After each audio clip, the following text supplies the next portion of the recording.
সবাই কেমন আছি? আশা করছি সবাই ভালো আছেন, কারণ ভালো না থাকলে এরকম একটা সুন্দর প্রোগ্রামে উপস্থিত হতে পারতেন না। সুন্দর একটা নিয়োগ করেছেন, সকালে উঠেই নিয়োগটা আল্লাহ তাআলা বাস্তবায়ন করেছেন। আমরা আজকে ইনশাআল্লাহ এই প্রোগ্রাম থেকে এখানে যারা নতুন আছেন, এখানে নতুন কারা কারা আছি, আজকে এই প্রথম সোনালীর প্রোগ্রাম দেখতে আসছি, একটু যদি হাতটা উঠেছেন। আমরা তো সবাই জানি যে নতুনদেরকে কিভাবে স্বাগত জানাতে হয়। আমরা সবাই করতালির মাধ্যমে নতুনদেরকে স্বাগত জানাবো। আশা করছি যারা নতুন আসছেন তারা একটা চমৎকার সিদ্ধান্ত আজকে নিতে পারবে, কারণ এরকম একটা প্রোগ্রাম থেকেই আমাদের এখানে যারা আছি আমরা সবাই কিন্তু এখান থেকে জন্ম হয়েছে এরকম একটা প্রোগ্রাম থেকে।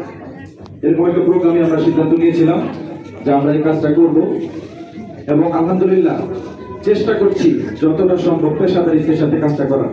আপনি যে কাজই করেন সেই কাজে যদি আপনি সাকসেস হতে চান তাহলে কিন্তু পেশাদারিত্বের সাথে কাজটা করতে হবে। আজকের এই গফরগাঁও মেট্রো ভালুকা মেট্রো কর্তৃক আয়োজিত বিজনেস ডেভেলপমেন্ট প্রোগ্রামে প্রধান অতিথি আমাদের সকলের মেন্টর জনাব উবাইদুর রহমান মন্ডল স্যার।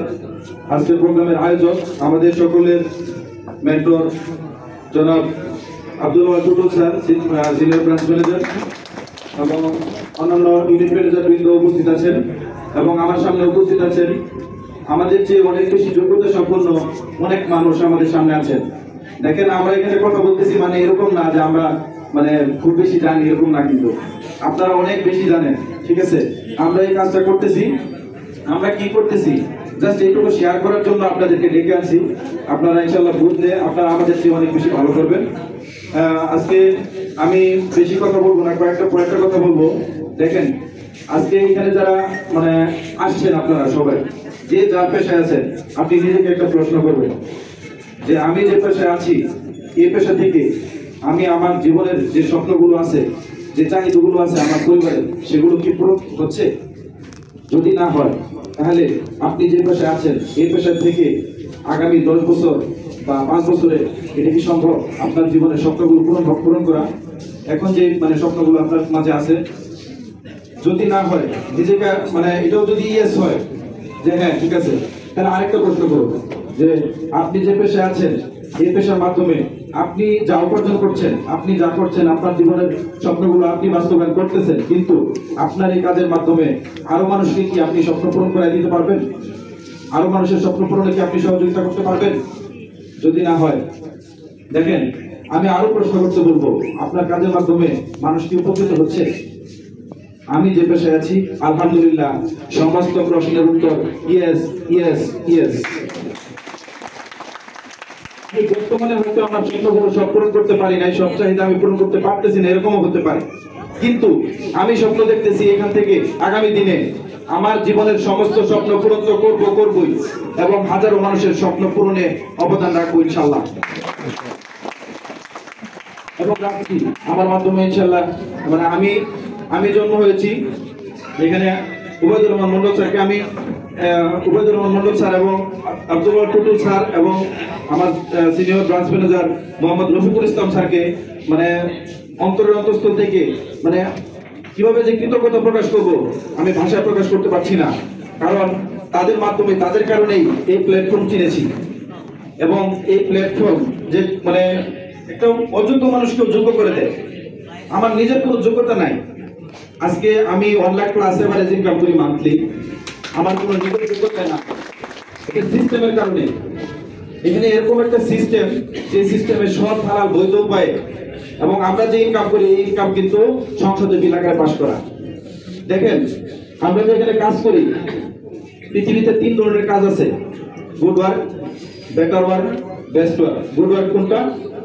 যে কাজের মাধ্যমে আপনি মানে এরকম একটা কাজ করবেন, মানুষের কোনো ক্ষতি করবেন না, মানে আপনার উপকার হোক বা না হোক, মানুষের কোনো ক্ষতি করবেন না, এরকম একটা কাজ করছেন, গুড ওয়ার্ক। বেটার ওয়ার্ক, এরকম একটা কাজ করবো যে কাজের মাধ্যমে আমি নিজে উপকৃত হব, মানুষকে উপকৃত করব। বেস্ট ওয়ার্ক হচ্ছে এরকম কাজ যে কাজের মাধ্যমে আমি উপকৃত হই আর না হই, আমার ক্ষতি হইলেও মানুষের উপকার করবো। এটা কি করা সম্ভব না, তবে বেটার ওয়ার্ক করা সম্ভব, যেটা হচ্ছে এমন একটা কাজ যে কাজের মাধ্যমে আমি উপকৃত হব, মানুষকে উপকৃত করব।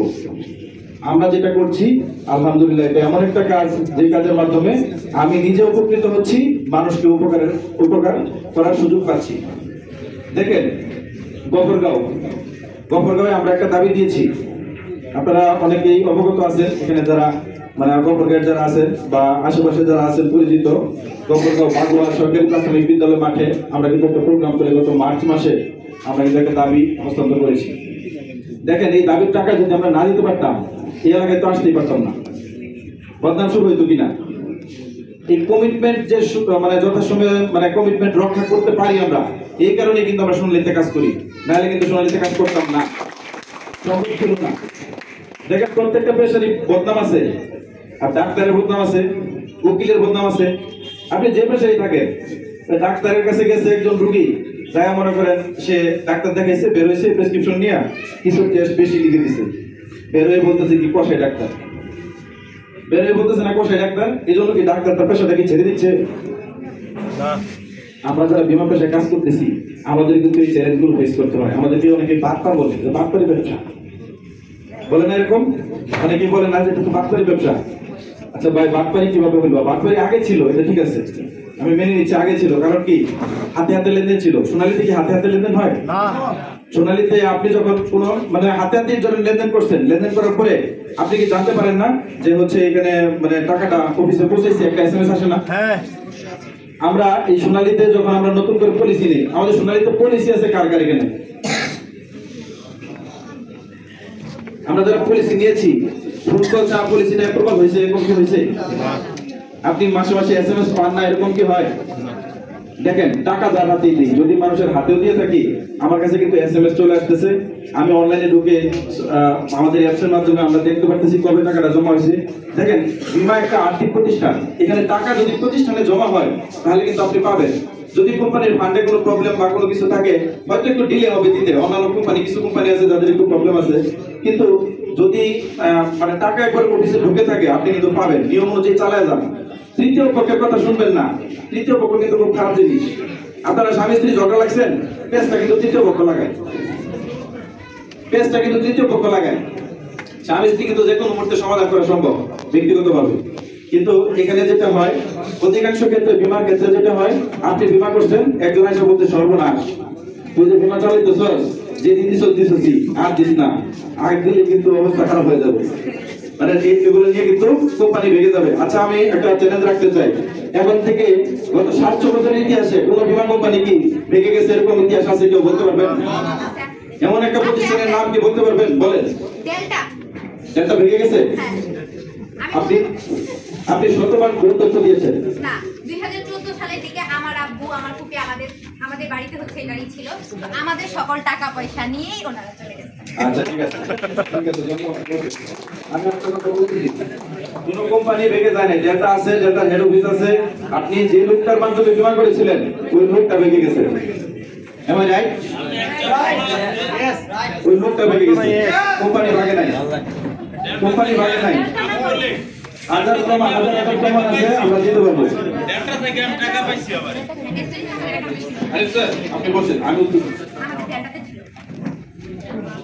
তো আমি আপনার ভুল ধারণাটা ভেঙে দিতে চাই। যে লোকটার মাধ্যমে আপনি বীমা করেছেন ওই লোকটা চলে গেছে, কোম্পানি যায় নাই, কোম্পানি আছে, কোম্পানির জায়গায় আছে। আপনার টাকা যদি কোম্পানিতে জমা হয়ে থাকে এবং নিয়মিত জমা হয়ে থাকে আপনি টাকা পাবেন। আসলে আজকে আমরা যার বক্তব্য শোনার জন্য আমরা অপেক্ষা করছি, আমাদের শ্রদ্ধেয় মেন্টর রুবাইদুর রহমান মন্ডল স্যার, উনি যখন বক্তব্য শুরু করেন তখন হচ্ছে আমরা নিজেরাও কিন্তু ওনার কথা শুনি, ওনার কথা থেকে প্রত্যেকটা বার আমরা কিন্তু নতুন মেসেজ পাই। আজকে ইনশাআল্লাহ আমরা নতুন মেসেজ পাবো এবং আমরা সবাই একটা ভালো সিদ্ধান্ত নিয়ে আমরা এখান থেকে যেতে পারবো। সবাইকে ধন্যবাদ এবং সবার সফলতা কামনা করে এখানে বিদায় নিচ্ছি। আসসালামু আলাইকুম।